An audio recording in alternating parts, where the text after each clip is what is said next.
like bookwork in a way. So it's not like you're like, whoa, and you're singing really, really loud.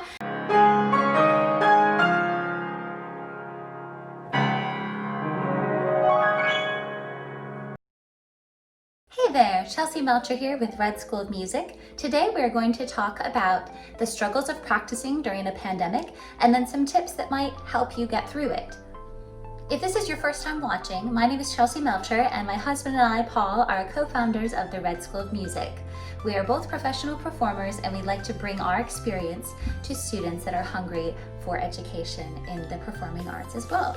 So as you know, we have a lot of changes going on in the world right now. There's drastically been some dramatic effects that have been through with things canceling, things being pushed back, especially for those in the performing arts, whether you're a professional musician or whether you're a student musician or a student performer, things are definitely different. And I have seen firsthand in lessons the motivation and the discipline, the self-discipline, not in everybody, but overall has really started to plummet, and there's been quite a bit of struggles. So that was part of the inspiration I had for making this video. So one of the struggles that I've noticed is that I hear people say, well, I really don't have any motivation right now because of everything that's being canceled, so I'm just gonna wait till things go back to normal. So the problem with that is we don't know when things are going to go back to normal. And what does that normal even mean? I mean, is anything going to go back to exactly the way it was? Maybe, maybe not. But this could be a long time that we're talking about, and a long time that you could be doing things and really working on your personal development and getting better that you're not. And so the problem is that the longer that you let yourself be in a rut, and we can call it a rut, whatever it is, the harder that it's going to be to get back out. And people will think, oh, well, things will go back to normal and I'll become a better person then. But the problem is that you're creating habits right now that are going to be programmed, and it's going to be so hard to program those in a different way once things start to evolve and go back to normal. And it seems to be a slow shift too, a slow evolution. It's not just like, bam, you wake up, everything's open, you can go everywhere, there's no kind of problems or concerns. And so just be aware of that as well. Some people will think, well, maybe somebody will come along and help me out of this rut that I'm in. Here's a news flash. Nobody is going to help you get out of this rut except for yourself. Everyone has things that they're struggling with, that they're working on, and so it is time for you to take charge of your self-motivation, your discipline, and not put any pressure on anybody else. It's all you. You are in charge of your happiness. You are in charge of how you react to things. That is what we can control. There's a lot in this world that we cannot control with this pandemic, right? We cannot control when things open. We cannot control certain groups and gatherings and things being canceled, things still going on, but you can control how you respond to things. So let that be your first motivation. I find that a lot of people that are involved in exercise, daily exercise, they are the best practicers and the best at staying motivated, because when you think about exercise, it's also to do with practicing. Exercise, you're working your muscles. Do you feel like doing it every day? No. Right now, I am waking up in the mornings and I like to go running, and it's wonderful for me. There was a point where I absolutely hated running, but right now I'm actually really enjoying it because I think it's kind of me time. I get to clear my head. Usually I listen to a podcast or some music. But do I feel like running in the morning? No. If I ran only when I felt like it, then I would probably be only running about 1 to 2% of the time that I actually do. I think about how am I going to feel after I complete this run. I'm gonna have more energy for the rest of the day. I'm gonna be a better person because I'm gonna have more patience, I'm gonna have more focus, and I'm happier, and I have more dopamine, I have more adrenaline, and I know that I'm being a healthy person by going on a run in the morning. So overall, when I'm done with my run, I feel so great for the whole rest of the day. And so it's not about, do I feel like it? That doesn't work. And so when you think about practicing in the same way, do I feel like practicing? No. Most of the time, not. For whatever reason, sometimes we just dread or drudge through the things that we know that are good for us. But singing or practicing your instrument is also like working a muscle. Well, singing is working a muscle because of your vocal folds, but it's also in the same way developing that same sort of discipline. And so if you practice, after you're done practicing, how do you feel? Usually more accomplished, usually more confident because you probably figured something out.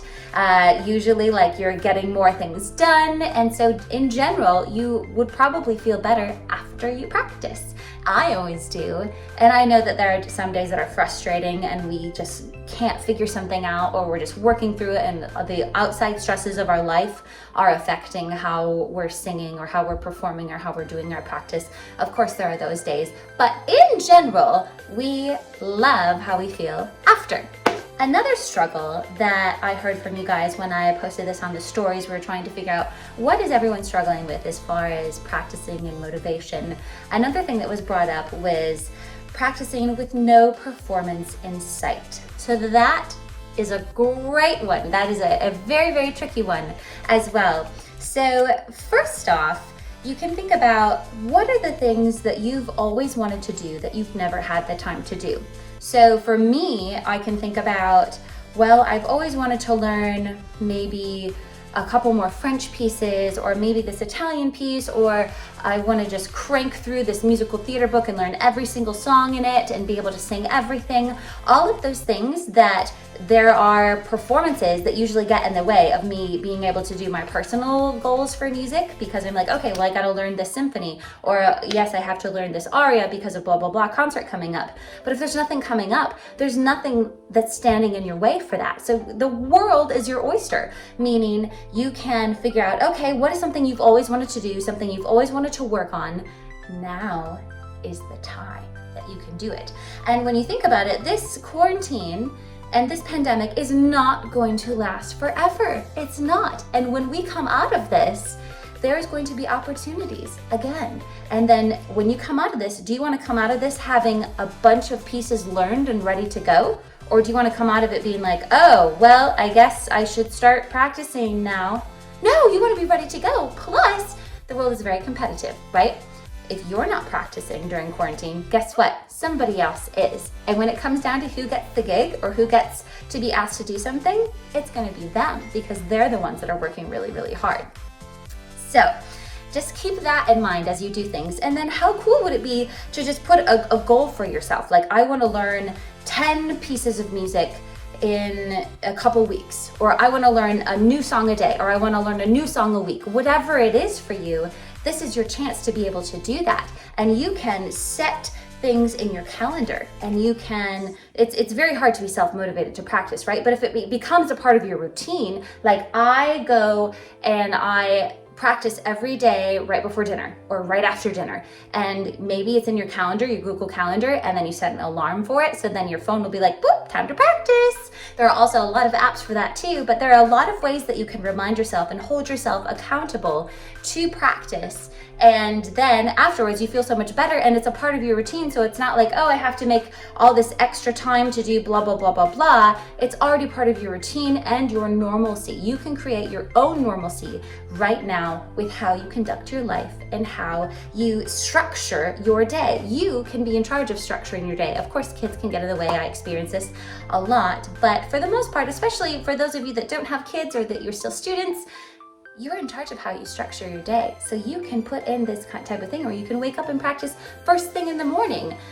So Paul, he will get up at sometimes 5 in the morning and just compose a bunch of pieces. Sometimes he'll compose 2 pieces a week. And he has babies that wake up in the middle of the night, and he has toddlers that take all of his attention during the day when he's not at work. And so that's how you get things done, you guys. That's how it's done. Also, on the aspect of practicing with no performance in sight, you can actually create your own performance. So the wonderful thing about the world nowadays is that you have IGTV, you have Facebook Live, you have YouTube, you have all of these wonderful platforms where you can expose yourself to the world and your music to the world and your musicianship to the world. And we've never really had that before. So it's actually an amazing gift. So you don't have to have some kind of contract to be like, oh, this is when you're performing. No, you can be like, all right, I am gonna do a Facebook Live or a IGTV, and I'm gonna do one of these on, make a date for yourself and say it's 60 days from now, 30 days from now, or next week. And then say, this is the pieces that I'm gonna do, or I'm gonna record one piece. However you want to structure your goals, you can, but then you have accountability and you can put it in your calendar. I'm gonna go Facebook Live on this day. And you can even tell somebody, because when you tell somebody, you kind of have accountability that way as well, because you told somebody and they're like, oh, weren't you gonna go live? Yeah, so you have to. And so you can create all of these performances for yourself. You can go live, you can do IGTV every week if you wanted to, and you can just crank all of these pieces out and record yourself, or find friends that are able to help you with the other elements if there's collaboration involved, and you're able to accomplish so many things during this time that you wouldn't really have time for. And it's a really self-development. You're developing your musicianship, you're developing your personality, and you're exposing your wonderful skills to the world. That's wonderful. Another struggle that I've seen is people say, well, I don't know how to practice. So first off, I actually touch on this in another one of my videos. So we're providing a link for you to that one video where I go really in depth into the method of chunking. That's the method that I like to teach for practice styles. But I'll just give you a little overview. If you don't know how to practice, singing through your pieces or playing through your pieces is not enough. And it's not gonna get you where you want to go. And you might get a little bit better, but the level at which you get better is going to be very, very slow because it's not effective. So the chunking method is basically you're taking something in isolation. And so say, for example, I had a lesson with my teacher. Now, always record your lessons, by the way, because you get, okay, I'm gonna go on a little rant. You get like 7 lessons within one lesson of recording. So if I go and I have a lesson, I record it, and then what I take ingest in my brain in that lesson is only a small fraction of what my teacher actually gave me. And sometimes it takes me time to process things and then come back and be able to do it. So you can't just depend on the lesson itself for everything that you need. Sometimes, studies show that sometimes it takes 7 times to hear something, to really process, to really learn it, and to really feel like it's part of your knowledge. So a lot of times what I'll do is if I go have a lesson or a coaching somewhere, I record it, and then maybe a week later or a few days later, I listen to it again. And all of a sudden, like 5 new things pop up. I'm like, oh my gosh, I totally didn't remember that, or I didn't realize that. And so it really helps to reinforce that. And so listening to that over and over and over is the best way, the first way that you can really make some good progress. And that's how you can practice, just listening. It's almost like you're having a lesson every day. You listen to the recording and you remember the things that your teacher is saying. Then after that, I recommend the chunking method. The chunking method is taking something in isolation. So for example, if I'm working with my teacher and my teacher says, okay, you need to remember to take a breath there, and then let's modify that vowel to E, and we'll really release the air through to the next one. If I'm not doing that naturally, I need to take that in isolation and do it until it becomes natural. So I just take that one phrase that it is and I practice it over and over exactly the way that my teacher suggested. And then once it just comes naturally, I might take the phrase before that and then see if I can still get to that place with taking the phrase before that. And then I might take 2 phrases before that. And then if something changes and I'm not able to get to that point, then I can say, okay, I took too big of a chunk. I need to take a smaller chunk now and really keep working this in. There's a lot of training your brain, training your body of how you're reacting or how you're going about or how you're approaching these pieces. So in a nutshell, that is chunking method, and that is the most effective way of practicing, more so than just singing things through over and over. Now that can be helpful in some instances or for memorization, yes, of course. But as far as your personal progress, chunking. Another struggle that we hear about is, well, in quarantine, I have no privacy. So a lot of times our students come into the studio, usually for their lessons, but if they're having an online lesson, there's family around, or maybe they have a sibling in the next room that's like making fun of them or something. So I have a couple tips about that. So the first one is you gotta work through that. I know it's hard. I feel awkward singing in front or around of my family, and I remember when I was growing up and I would be practicing, I would feel awkward too. However, especially if you're working on being a stronger performer, this is really great practice for you to kind of step out of those insecurities and just be like, hey, whatever comes out, comes out. And I'm just working on my sound right here. I'm working on this phrase right here, and I don't care what you think about it. And so the first step is to just start working on caring less a little bit about what people think. And then the second one is that there are ways that you can be discreet. So you can sing more in the shower, and you can't really hear if anybody's saying anything. And so that's another way. You could also, there's basements, there's garages, there's outside. For some people, you might live out in the country and you can go outside.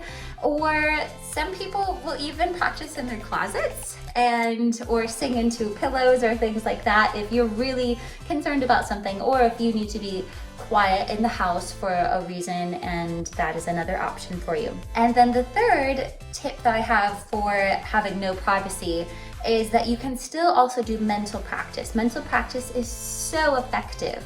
So for example, mental practice, you can work on your language, you can speak through your text, you can work on memorization when you don't even have to make any noise. You could just look at that, you could close the book, try to speak it.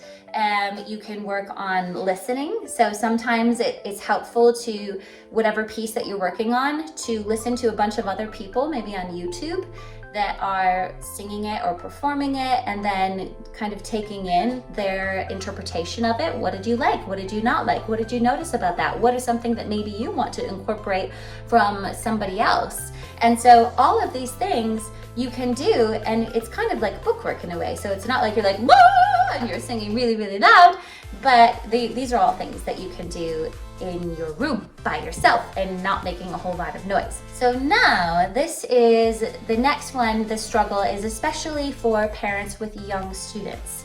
So for young students, it's very hard to get them to practice on their own, right? Because some of them just don't have the behavioral capabilities or the cognitive capabilities of doing that. But what young children do is they look to you, their parents, for what is good, what is trustworthy, what they should be doing. You are their absolute role models.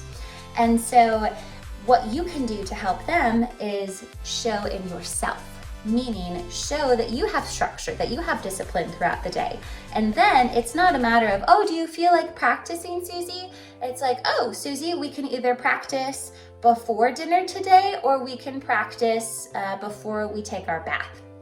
And then it gives them an option, but they're still practicing at the end of the day. Sometimes we have parents that come to us and say, oh, well, my daughter, she really loved piano at first, but then after we started to get into it, it was really hard to get her to practice, and she just doesn't love it anymore. And yes, that's normal. And that is the point where we have to have a little bit more responsibility for the parents. So giving the child option. And children, well, humans in general, we love routines, right? We love structure, children especially. And so making it a part of their routine is going to be the best thing that you can do for them, and not making it an option. Because if you ask a kid what they want to do, or if you say to the kid, oh, this is what you should do, sometimes they don't want to do that just because you told them. But if it's just a part of their day, like, this is when we brush our teeth, this is when we eat dinner, this is when we do this, this is when we take a walk, this is when we practice piano.